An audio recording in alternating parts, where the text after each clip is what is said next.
ಪ್ರಯಾಗ್ರಾಜ್ನಲ್ಲಿ ಸಿಲುಕಿದ್ದ ಕಲಬುರಗಿಯ ಕನ್ನಡಿಗರು ಸುರಕ್ಷಿತರಾಗಿದ್ದಾರೆ ಎನ್ನುವಂತ ವರದಿ ಬರ್ತಾ ಇದೆ. ಅಮೃತ ಸ್ನಾನ ಮುಗಿಸಿ ವಾಪಸ್ಸಾಗುವಾಗ ಕಾಲ್ತುಳಿತ ಸಂಭವಿಸಿದೆ.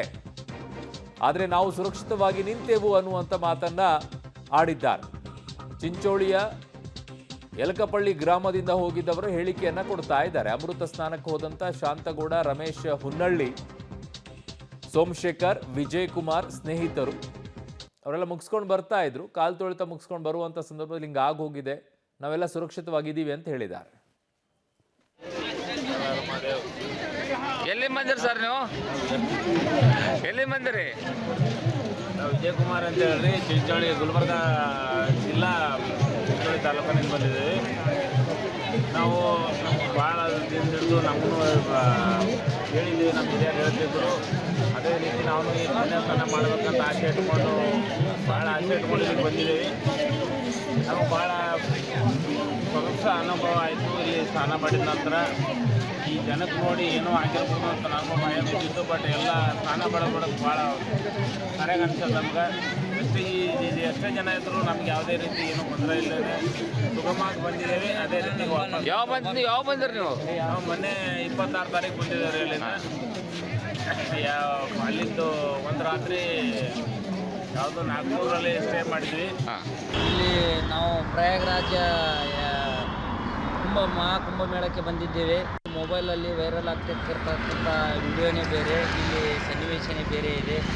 ತುಂಬ ಚಳಿ ಇದೆ. 15-20 ಕಿಲೋಮೀಟ್ರ್ವರೆಗೂ ಗಾಡಿ ನಿಲ್ಲಿಸ್ಬಿಟ್ಟು ಪಾರ್ಕಿಂಗ್ ವ್ಯವಸ್ಥೆ ದೂರ ಇದೆ, 20 ಕಿಲೋಮೀಟ್ರ್ವರೆಗೂ. ಇಲ್ಲಿ ವಯೋವೃದ್ಧರಾಗಲಿ ಸಣ್ಣ ಸಣ್ಣ ಮಕ್ಕಳಾಗಲಿ ಬರ್ತಾ ಇದ್ದಾರೆ, ಆದರೆ ಅವ್ರಿಗೆ ಯಾವುದೇ ರೀತಿಯ ವ್ಯವಸ್ಥೆ ಇಲ್ಲ.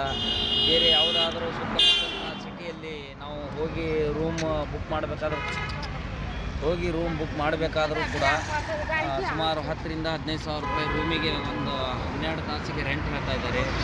ಸರಿಯಾಗಿ ಊಟದ ವ್ಯವಸ್ಥೆ ಇಲ್ಲ. ಆಮೇಲೆ ಇಲ್ಲಿ ಬರ್ತಕ್ಕಂಥ ಜನರಿಗೆ ಸರಿಯಾದ ವ್ಯವಸ್ಥೆಗಳಿಲ್ಲ. ಅದೇ ಪ್ರಯಾಗ್ರಾಜ್ದಲ್ಲಿ ಏನು ನಮ್ಮದು ಸ್ನಾನ ಆಯಿತು, ರಾತ್ರಿ 11 ಗಂಟೆಗೆ ಹೋಗಿ ರಾತ್ರಿ 4 ಗಂಟೆಗೆ ನಮ್ಮ ಸ್ನಾನ ಆಯಿತು. ಕುಡಿಯೋ ನೀರಿನ ವ್ಯವಸ್ಥೆ ಇಲ್ಲ, ಚಾದ ವ್ಯವಸ್ಥೆ ಇಲ್ಲ, ಹೋಟೆಲ್ ವ್ಯವಸ್ಥೆ ಇಲ್ಲ, ಒಂದು ಹಾಸ್ಪಿಟ್ಲ್ ಇಲ್ಲ.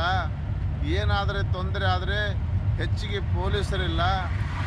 ಯಾವುದೇ ಮಿನಿಮಮ್ ಅಂತೂ ಯಾವುದೇ ವ್ಯವಸ್ಥೆ ಇರೋದಿಲ್ಲ.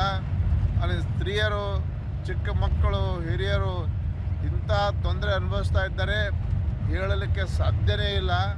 ಅದು ದಯಮಾಡಿ ಇಲ್ಲಿ ಬರುವವರು ಭಾಳಷ್ಟು ಸಲ 2-3 ಸಲ ವಿಚಾರ ಮಾಡಿ ಬರಬೇಕು. ಯಾಕಂದರೆ ಎಲ್ಲಕ್ಕಿಂತ ಮುಖ್ಯದಲ್ಲಿ ನಮ್ಮ ಜೀವ ಮುಖ್ಯ. ಇಲ್ಲಿ ಥಂಡಿರೋದ್ರಿಂದ ಎಲ್ಲಿ 5-6 ಡಿಗ್ರಿ ಉಷ್ಣತೆ ಇರೋದರಿಂದ ಭಾಳಷ್ಟು ತೊಂದರೆ ನಾವು ಭಾಳಷ್ಟು ತೊಂದರೆ ಅನುಭವಿಸಿ ಈಗ ಹೊರಗೆ. ಚಹಾ ವ್ಯವಸ್ಥೆ ಬೇಕಂತ ಇಲ್ಲಿ ಬರ್ತಾ ಇರೋದು 10 ಕೋಟಿ ಜನಕ್ಕೆ ಯಾರು ಚಹಾ ವ್ಯವಸ್ಥೆ ಮಾಡ್ತಾರೆ? ಏನಪ್ಪ, ನಮ್ಮ ಜನನೂ ಯಾವ್ಯಾವ ರೀತಿಯಲ್ಲಿ ಯೋಚನೆ ಮಾಡ್ತಾರೆ. ರೂಮ್ಗಳು ಅವಾಗ್ಲಿಂದನೇ ಹೇಳ್ತಾ ಇದ್ದಾರೆ, ರೂಮ್ ರೆಂಟ್ಗಳೆಲ್ಲ ಜಾಸ್ತಿ ಇದೆ, ಅಲ್ಲಿ ಉಳ್ಕೊಳ್ಳೋಕೆ ಆ ರೂಮ್ಗಳಿಲ್ಲ ಅಂತ ಹೇಳಿ. ಟೆಂಟ್ಗಳ ವ್ಯವಸ್ಥೆ ಇದಾವಲ್ಲಿ, ಟೆಂಟ್ಗಳನ್ನೇ ಕೆಲವು ಟೈಮಲ್ಲಿ ಸಿಗ್ತಾ ಇಲ್ಲ ಅಂತ ಹೇಳಿ.